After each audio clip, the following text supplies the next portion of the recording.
Hello keepers, today we are going to talk about a real sea monster. This monster can weigh up to 2 tons, and its appearance inspires horror movie makers. He is able to flip a boat full of people as if it were a toy.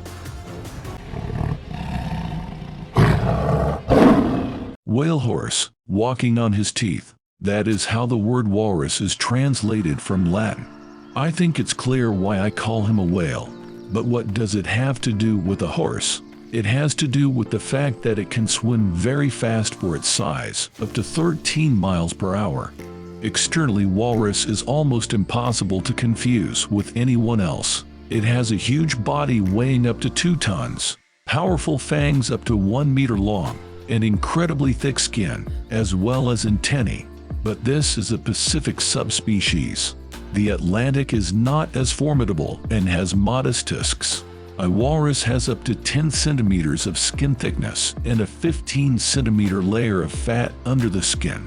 This is what allows the walrus to swim in icy water and not freeze even at -40 Celsius. Their skin is also quite interesting. Young walruses have dark brown skin, and with age, it becomes lighter and takes on a pinkish hue. And after a cold bath, a walrus can turn white. The fact that his skin is full of blood vessels, which shrink during an ice bath. While swimming, the walrus digs the bottom with its tusks to catch mollusks, which make up to 90% of its diet. A walrus needs to eat about 110 pounds of seafood a day.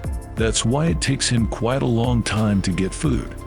On occasion, a walrus can eat a squid, an octopus, or even a young seal.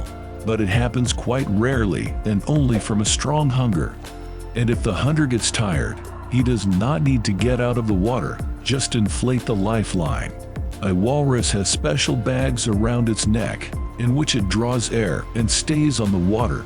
But this unique function is used only by male walruses. Male walruses are even more active in using their tusks. For example, to get out on an ice floe or make a hole in the ice. And most importantly, as a weapon against predators such as polar bears. The polar bear is a very fast and dangerous hunter, but it is not so easy to cope with the walrus. The walrus skull is twice as thick as the seal skull, and 10 centimeters thick skin does not allow the walrus to get serious damage. And then another walrus comes to the rescue, plunging its huge tusks into the bear.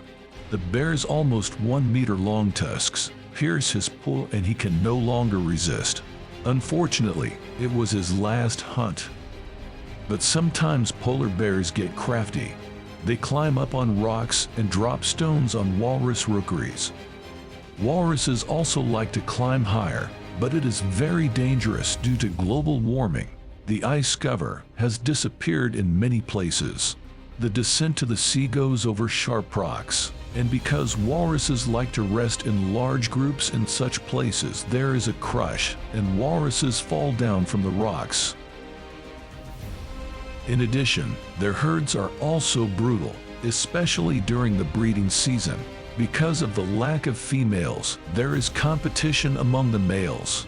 And of course, during conflicts, they use their tusks to do serious harm to each other. Fortunately, their thick skin and fatty skin protects them from serious injury. Unfortunately, the young members of the herd often die during the battle due to crushes. Pregnancy in females lasts about a year, and only 1 calf is born. Its weight starts at 132 pounds and it can swim right away. Females take quite a long time to take care of their babies, so they don't give birth more often than once every 4 years. The entire herd keeps an eye on the cubs, and when they come ashore, sentries are stationed throughout the area. It is they who sound the alarm and protect the cubs in case of any threat. They warn of danger with a special cry.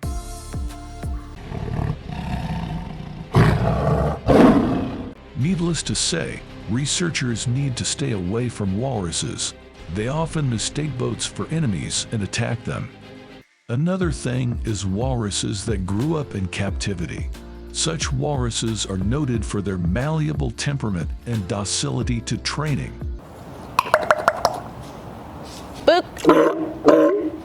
Good. Employees often comment on their friendliness and non-confrontational attitude. In addition, in such conditions, a walrus can live up to 40 years. As for the walrus population, due to the value of their tusks, skin, and meat, they have been virtually exterminated. The Atlantic walrus population does not exceed 20,000, and the population of the Pacific walrus does not exceed 200,000. That's it. I hope you learned a lot from this video, or at least had an interesting time.